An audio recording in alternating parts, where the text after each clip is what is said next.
Hola, ¿qué tal? Les habla Javier Escamilla. El día de hoy estaremos tocando un tema acerca del poder de Dios.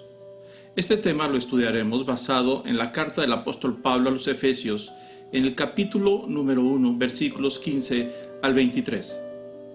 Alguien dijo por ahí una ocasión que podemos dar un vestido nuevo a un viejo mendigo, pero solo Dios puede dar un nuevo hombre al viejo ropaje. Nos estaremos enfocando principalmente en los pasajes referentes a la oración del apóstol Pablo a los Efesios, donde él pide un espíritu de sabiduría y revelación para los cristianos en Éfeso. La carta dice así: Por esta causa también yo, habiendo oído de vuestra fe en el Señor Jesús y de vuestro amor para con todos los santos, no ceso de dar gracias por vosotros, haciendo memoria de vosotros en mis oraciones, para que el Dios de nuestro Señor Jesucristo, el Padre de gloria, os dé un espíritu de sabiduría y de revelación en el conocimiento de Él, alumbrando los ojos de vuestro entendimiento, para que sepáis cuál es la esperanza a que Él os ha llamado, y cuál es la riqueza de la gloria de su herencia en los santos, y cuál es la supereminente grandeza de su poder para con nosotros los que creemos, según la operación del poder de su fuerza, la cual operó en Cristo, resucitándole de entre los muertos y sentándolo a la diestra en los lugares celestiales, sobre todo principado y autoridad y poder y señorío, y sobre todo nombre que se nombra, no solo en este siglo, sino también en el venidero. Y sometió todas las cosas bajo sus pies, y lo dio por cabeza sobre todas las cosas a la iglesia, la cual es su cuerpo, la plenitud de aquel que todo lo llena en todo.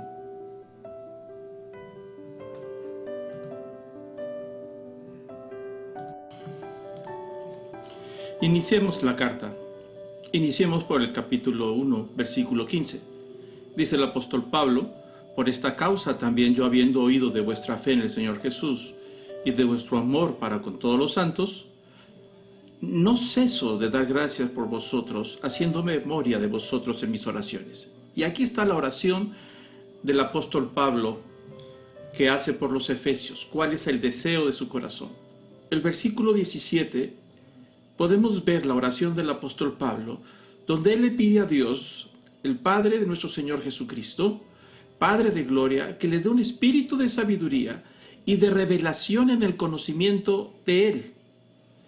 Es decir, que ellos puedan entender a nivel espiritual y que puedan tener la revelación del conocimiento de Él, alumbrando los ojos de vuestro entendimiento, dice el versículo 18, para que sepáis cuál es la esperanza a que Él os ha llamado. Entonces dice el apóstol Pablo: mis oraciones hacia ustedes es que Dios les permita tener sabiduría, y habla de un espíritu de entendimiento, es decir, parte de la naturaleza, y que Dios les revele. Cuando usa la palabra revelar, es la palabra apocalipsis. Ahí está, la palabra apocalipsis significa revelación. Es algo que está oculto, como si alguien fuera a correr una persiana, una cortina. Es semejante como cuando está una obra de arte y todo el mundo está esperando la inauguración, y luego llega ahí el encargado del museo o el presidente, el alcalde, no sé, y de repente mueve la cortina para que ya se muestre. Esa acción se llama apocalipsis, revelación. Entonces dice el apóstol Pablo, pues él le está pidiendo que Dios le dé sabiduría y que le revele algo que está ahí atrás escondido y que no pueden ver, y que no podemos ver, y que la gran mayoría no puede ver. Y dice que le muestre ese conocimiento acerca de Él, acerca de Jesús y del Padre, que podamos conocerlo. No se nos olvide que Jesús vino a mostrar al Padre.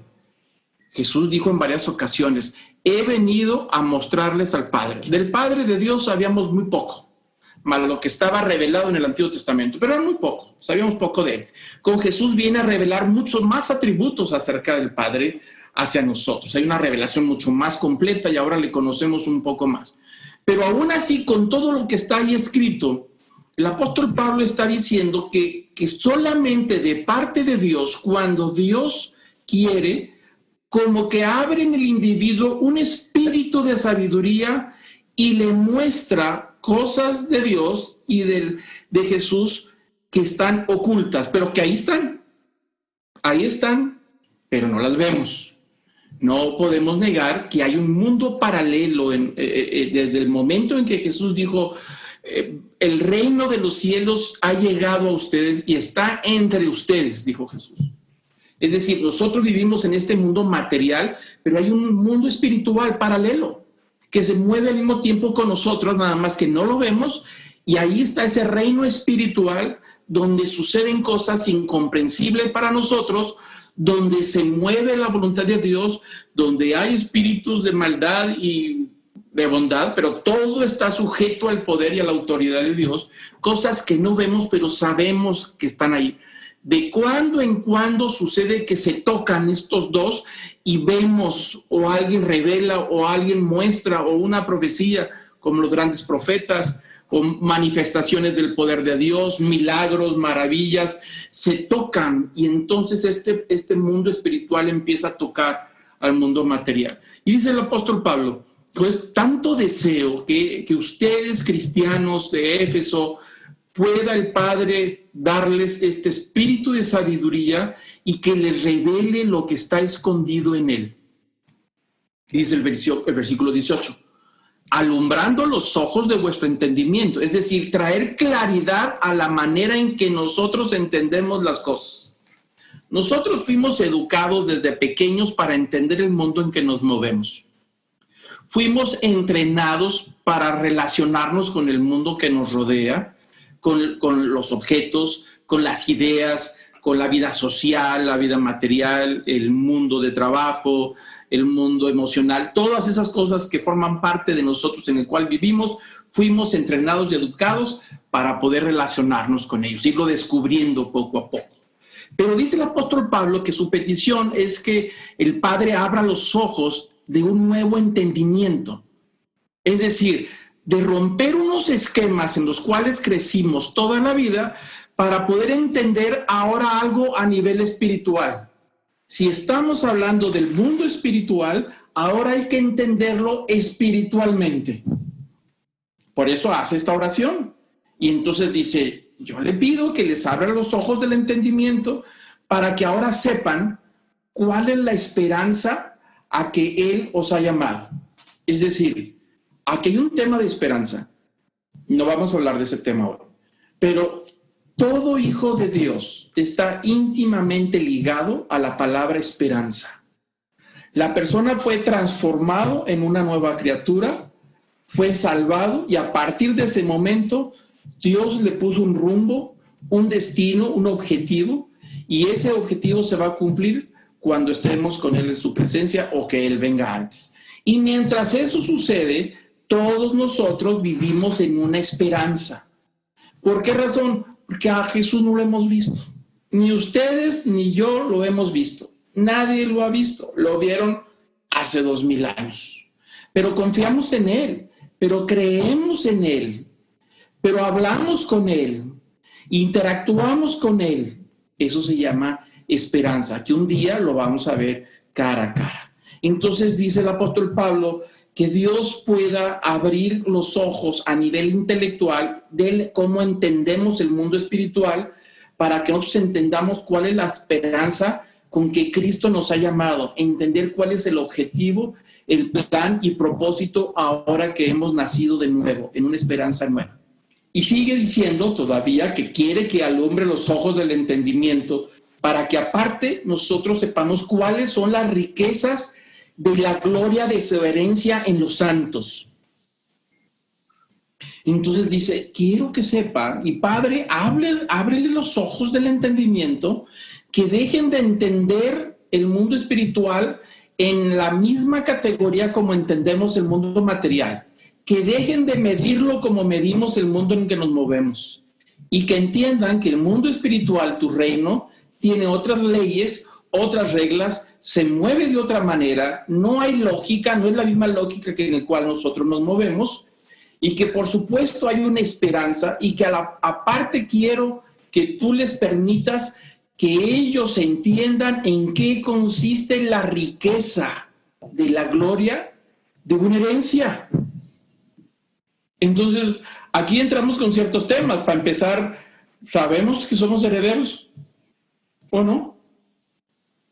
El apóstol Pablo dice que todo el que ha nacido de nuevo es heredero en el reino de Dios, ha recibido una herencia, le han dado una herencia. Entonces es interesante ver que alguien puede ser un heredero y no saber que es heredero. Entonces no sabe, pero él es heredero, puede ser inmensamente rico y no saberlo. ¿Por qué? Porque nadie le ha notificado que alguien le dejó una herencia. La tía abuela que no ha visto en 40 años, de repente la tía abuela con toda la riqueza que tuvo decidió dejarle a él toda su herencia. Pero como no lo ha visto en 40 años, tarda tiempo en que le llegue la notificación. Pero él ya es heredero. Entonces dice el apóstol Pablo, yo no quiero que los que sigan a Jesús, los que anden, que quieren alcanzar el reino de Dios, anden tratando en este mundo, moviéndose como si no conocieran que son ricos en la gloria de la herencia de todos los santos. Y dice que esta riqueza de la gloria es para todos los seguidores de Jesús. No vamos a entrar tampoco a ese tema. Es todo un tema que seguramente lo hablaremos después. ¿Cuál es la riqueza? ¿De qué soy heredero? ¿Qué es lo que me heredaron a nivel espiritual? ¿A qué me pertenece a nivel espiritual? Y que yo ignoro y que por lo tanto me muevo como pobre espiritualmente y desconozco esa riqueza. Y luego sigue diciendo el versículo 19. Dice, también quiero, Padre, que tú les abra los ojos del entendimiento para que les reveles, les muestras y pueden comprender. Dice, ¿cuál es la supereminente grandeza de su poder? Hay un poder ahí, pero quiero que ellos lo puedan entender, cómo se mueve, cómo funciona. Dice, esta supereminente grandeza de su poder para con nosotros los que creemos según la operación de su fuerza. Entonces, ¿en qué consiste esta oración de la cual el apóstol Pablo está diciendo? Aquí, por eso, si tiene su Biblia a su mano, valdría la pena que subrayara las palabras en rojo. Vale la pena. Si lo puede hacer, subrayalos o con una pluma, con lápiz, las palabras que están en rojo, para poder después leerlo y enfocarnos en el tema. Entonces, el apóstol Pablo dice que él le pide al Padre que le dé un espíritu de sabiduría, de la revelación del conocimiento de él. No un conocimiento de las energías de esta tierra para poder mover el poder de Dios. No le está pidiendo que Dios le dé un conocimiento de cómo funcionan los planos en este esoterismo que a veces queremos encontrar. Dice, no, yo no quiero que se metan en eso. Eso no es, porque a veces decimos, si conoces la energía interior que hay dentro de ti y si puedes desarrollar la negación del ser hasta que puedas trascender y llegar a tocar las energías de los poderes de esta tierra, entonces todo el universo va a poder colaborar a tu favor. Entonces tú dices, tú lo crees, tú lo confiesas y lo declaras cada mañana, y lo que estás declarando tarde o temprano va a llegar porque todo el universo conspira a tu favor. No.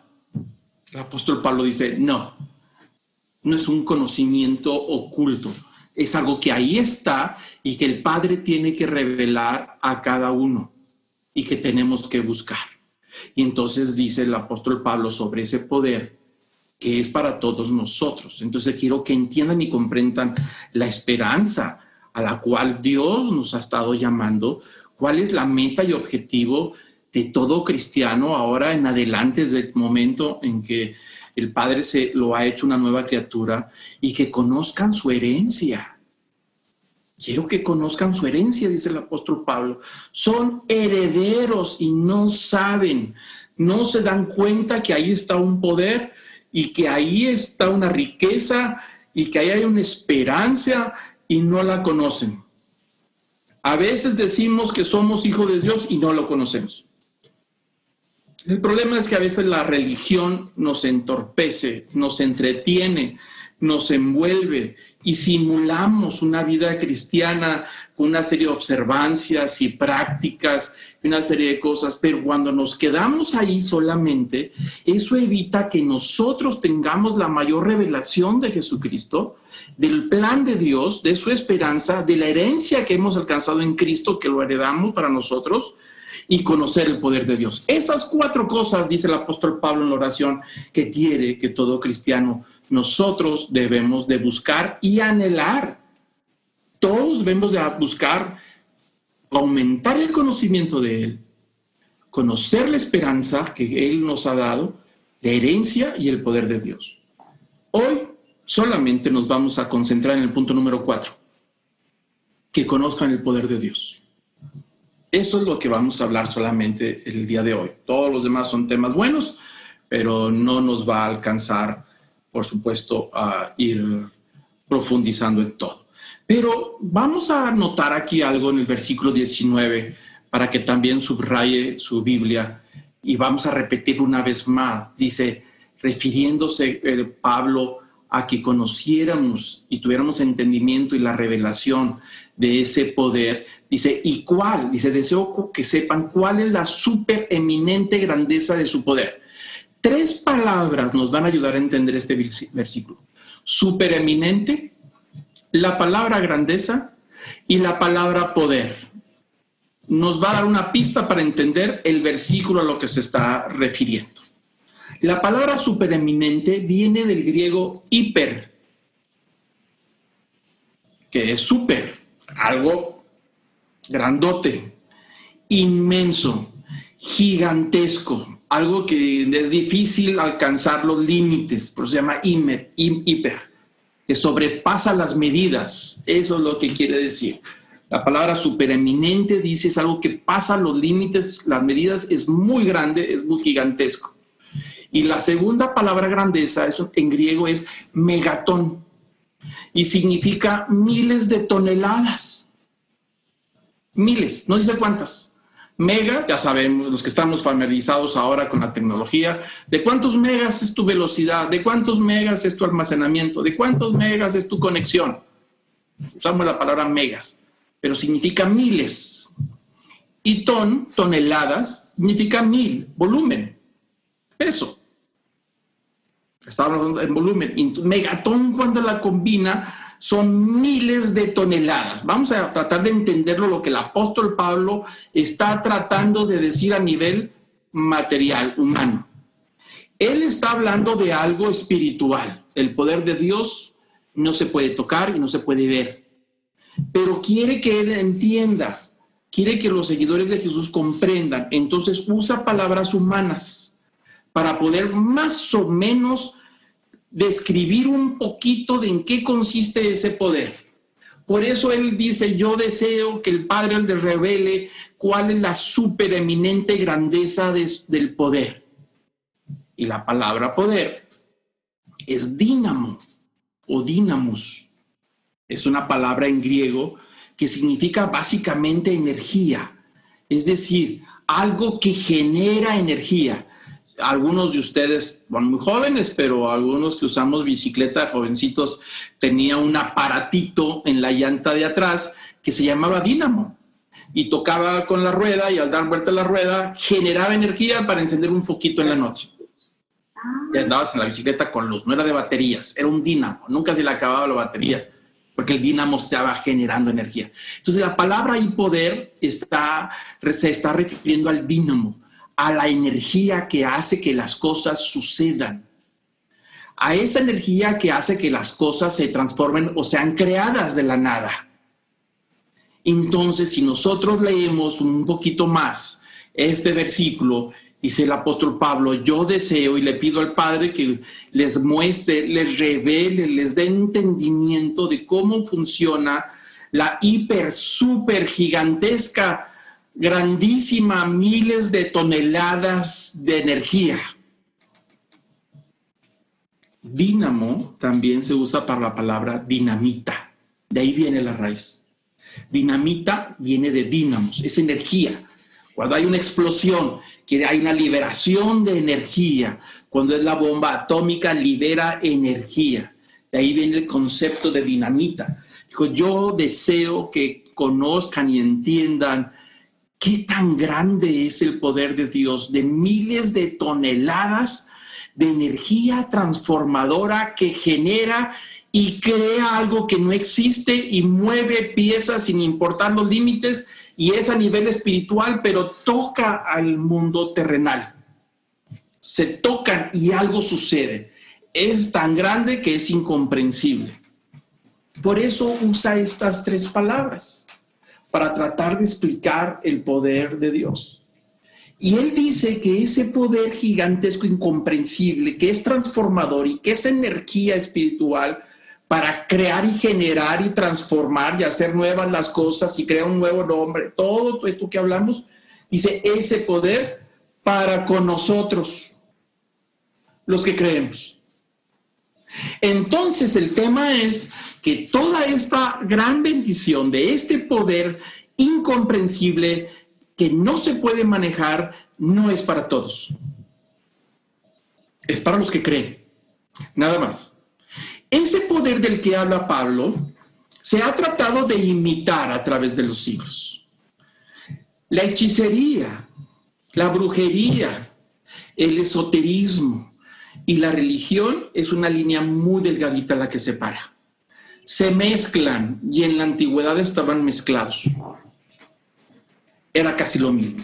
La gran diferencia para nosotros saber cuándo es hechicería, cuándo es esoterismo, cuándo es brujería, es cuando una persona trata de manipular aquellas cosas, objetos inanimados o con energía, o nombres, palabras que considera que tienen poder y que a combinar esas palabras va a generar una energía que va a poner al servidor, aquel que ha tratado de formularla como un conjuro, obtiene esa energía y entonces la dirige ese poder a quien quiere. Eso se llama hechicería. Tratar de manipular el poder de Dios a nuestro servicio es hechicería. Ya sea que la bruja o el brujo tenga un sombrero de cucurucho y una nariz larga con un lunar en la nariz, o no lo tenga y sea muy guapa o muy guapo con traje y que hable muy bonito de Dios y que se puede parar hasta en un púlpito o puede hablar muy bonito de religión, cuando cualquier persona trata de manipular el poder de Dios para su servicio y dirigirlo a quien él quiere, está en la línea de la hechicería y la brujería. Eso se ha hecho a través de los siglos y se ha disfrazado de mucha manera. En el siglo antepasado, ya por el año 1850, 60, surge una mujer que se llamaba Madame Blavatsky y ella empezó a viajar a la India, allá a conectarse con los gurús, con aquellos hombres santos que les llamaban, que habían alcanzado a negar la materia, sus placeres humanos y desconectarse de esta tierra para poder solamente a través de la meditación trascender a un nivel superior y alcanzar esos niveles de energía y conocer lo que está oculto para una vez que conoce, entonces llegar al famoso nirvana, que es la contemplación final de la esencia divina. Pero eso se hizo desde el siglo antepasado y a partir de ahí se generaron nuevos disfraces de la brujería y la hechicería. Hasta la última versión se llama Nueva Era o New Age. Muy disfrazada. Música muy bonita. Y hay un pensamiento nuevo que se llama el psicoespiritualidad, una mezcla de conocernos a nosotros mismos a través de la espiritualidad y que de esa manera la persona desarrolla su ser interior, logra crecer y avanzar en su vida de tal manera que puede tocar los poderes de Dios y entonces usarlo para transformarse a sí mismo y ser mejor criatura. A veces hasta la superación personal mal llevada se disfraza de algunos principios de eso. ¿Y qué podemos decir de la Cábala? Hay cuántas cosas más que hay. La Cábala que dice que si tú sabes pronunciar correctamente los 40 nombres de Dios en hebreo y si los usas en la manera apropiada, en el orden correcto, con la entonación correcta, tú vas a detonar el poder de Dios. Hay nombres de Dios en la Cábala que si tú los pronuncias bien y en la forma correcta y cantada correctamente, te perdona todos los pecados del pasado. Hayas hecho lo que hayas hecho. Así se creen ellos. Bueno, eso ya ha existido. El apóstol Pablo está tratando de corregir que nosotros como cristianos debemos de tener una comprensión de la revelación que Dios da acerca de la herencia de la esperanza y del poder que transforma a los individuos y los hace nuevos. Por eso dice esta súper gigantesca, miles de toneladas de dinamita, de energía para con nosotros los que creen. Entonces, lo que hace detonar esta energía de la que estamos hablando es un asunto de fe. Complicado. Porque no es una fe en nosotros mismos. No es una fe de que si tú tienes fe en la fe, es decir, yo creo que si sucede y si lo creo tanto va a suceder. No funciona así. Ese es poder de Dios, no es de nosotros. Todo el poder que existe en la tierra, aún el poder que usan los que quieren manipular a su servicio y disfrazarlo de otra manera, todo poder viene de Dios. Dios es la única fuente de poder, no hay de otra. Y entonces Él lo pone a disposición para cumplir sus planes y sus propósitos.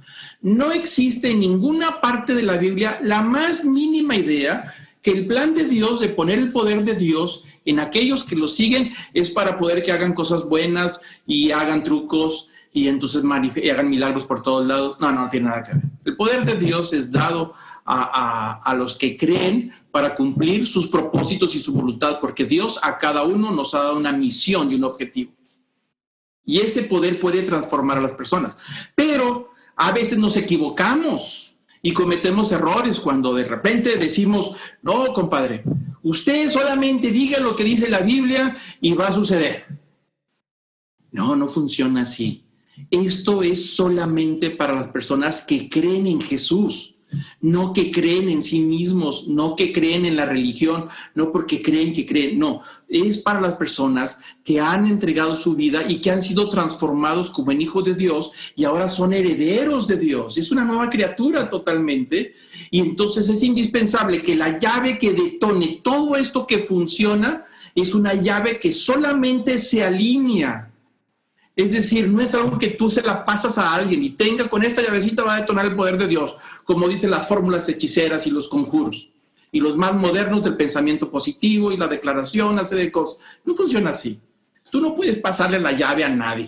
La única manera que el poder de Dios transformador del individuo funcione es porque la persona cree total y absolutamente en la persona de Jesús, que ha sido renovado, transformado en una nueva criatura y que Dios le ha dado ahora un propósito, un fin, una esperanza y ha depositado en él las riquezas de su gloria. Y entonces hay un poder que no está al servicio de estos, no se trata de un poder que está a nuestro servicio. Es un poder que se mueve ahora en el reino de Dios, que ayuda a los hijos de Dios a cumplir sus metas y objetivos y que los va llevando por diferentes caminos para cumplir los propósitos de Él, no los de nosotros. El problema es que a veces la religión o nosotros mismos o predicadores o pastores o falsos profetas o hechiceros de todo quieren ese poder y se lo prometen a las personas y le dicen, tú nomás haz esto y verás cómo va a funcionar. No es cierto, no funciona. Pablo dice claramente que es para nosotros los que creemos. Y si sigue leyendo, hay una condición. Dice, sí, es indispensable que la persona sea un creyente auténtico y genuino, seguidor de Jesucristo. Pero aparte, ese poder se opera según. No es una fórmula mágica. No es asunto, ahí tengo el poder de Dios. Yo recuerdo una vez y les he platicado cómo a veces me ha tocado personas que dicen, yo lo digo porque es el poder de Dios, yo soy el hijo de Dios y Jesús nos dijo que lo que dijéramos en su nombre va a suceder y yo tengo el poder de Dios. No, señor, no tenemos nada. No funciona, no somos hechiceros. Nosotros tenemos que sujetarnos a la soberanía de Dios. Cualquier cosa que se pida está sujeta al poder de Dios, a la voluntad de Dios, a que si Dios quiere. Pero no es un poder que se nos pone en las manos para poder usarlo, para poder venderlo, como se usó por siglos. Se usaba el poder de Dios para venderlo, privilegios espirituales a cambio de un beneficio personal. No se puede. Eso es actuar como si fuéramos unos hechiceros religiosos. Pero dice que este poder opera en nosotros. Es decir, entra a estos individuos que han sido transformados de una manera que nosotros no podemos ver. Y opera según, es decir, de acuerdo a un plan. De acuerdo a un plan empieza a operar este poder, dice, según del poder de su fuerza, Es decir, según la medida que Dios le ha dado en este poder para que cumpla sus propósitos y sus objetivos que yo le puse y que están esos objetivos íntimamente relacionados conmigo. Es decir, yo le voy a dar una dosis y a todos les doy una dosis diferente. Dice claramente, opera en nosotros los que creemos, es que tenemos fe, y es según la operación del poder de su fuerza, es decir, según la dosis que Dios le dijo. A fulano de tal tengo un plan para él, ahora es mi siervo, y yo quiero que cumpla estos propósitos, y para eso le voy a dar una dosis de mi poder para que logre lo que es inalcanzable, para que cumpla, para que no se detenga, aun si son milagros, está enfermo, yo lo voy a sanar de acuerdo a esa dosis que le voy a dar para que cumpla mis objetivos. Nada del poder de Dios que pone en esa dosis para cada uno de nosotros, según su voluntad y según esa operación, tiene como objetivo ponerlo al servicio de nosotros, en absoluto. Nosotros somos sus siervos. Y Él pone la energía para que esa herramienta funcione. ¿Por qué? Porque ahora somos herramientas en las manos de Dios, pero esa herramienta necesita la energía para poder cumplir sus propósitos. Es como si yo creyera que yo estoy generando esta energía y entonces la voy a usar para mis propósitos. No es así, es un error, es pecado inclusive. Ese poder Dios lo puso en nuestra vida con un propósito y es una dosis. Tú no puedes usar algo que no tienes. No puedes falsear dones, simularlos, imitarlos, porque yo quisiera aquel don y yo lo quiero, entonces voy a tratar de fingir un don que no tengo. No hay dosis para eso, no se te dio esa dosis, se te dio este poder para otras cosas. Algunos tienen dones de sanidad, otros de profecía, otros un espíritu de sabiduría. Son tantos los dones, Dios transforma al individuo y lo va cambiando. Ese es el propósito del cual el apóstol Pablo está diciendo. Por favor, Padre, te pido, oro en el nombre de Jesús, que estos cristianos que se dicen seguidores tuyos puedan conocer, revélales, muéstrales de ti, cómo eres tú, cómo funciona, para que no anden buscando cómo funcionan otros poderes o en otros tratados y andar leyendo libros extraños para ver si así logramos que el negocio prospere, para ver si así hacemos que se vayan los malos contratos y las malas vibras, que entiendan cómo funciona, que conozcan la esperanza que tú sembraste en ellos y que se dirijan a esos planes. Y que aparte se den cuenta que los has hecho herederos y que hay una riqueza incalculable que ellos no conocen y que ignoran y andan como pobres espirituales en la tierra, causando lástima porque no conocen la riqueza. Y que aparte ese poder, esa supereminente grandeza de su poder, que es para los que creen, que siga operando de acuerdo a tus planes y de acuerdo a la dosis que tú les has dado. Ahí está toda esta palabra de sabiduría. Que eso es lo que quiere el apóstol Pablo, que nosotros podamos entender claramente a qué se está refiriendo y poder enderezar el tema acerca de ese poder. ¿Cómo funciona? ¿Cómo funciona este poder transformador? ¿Es un asunto de acto? ¿Es un acto de magia? ¿Funciona así como un truco? ¿Cómo funciona? Vamos a ver un ejemplo. Nomás vamos a ver el ejemplo del día de hoy. Y a lo mejor después vemos otros muy interesantes. Moisés y el poder de Dios. Este es el fin de la primera parte y los invito a continuar con la siguiente parte del estudio.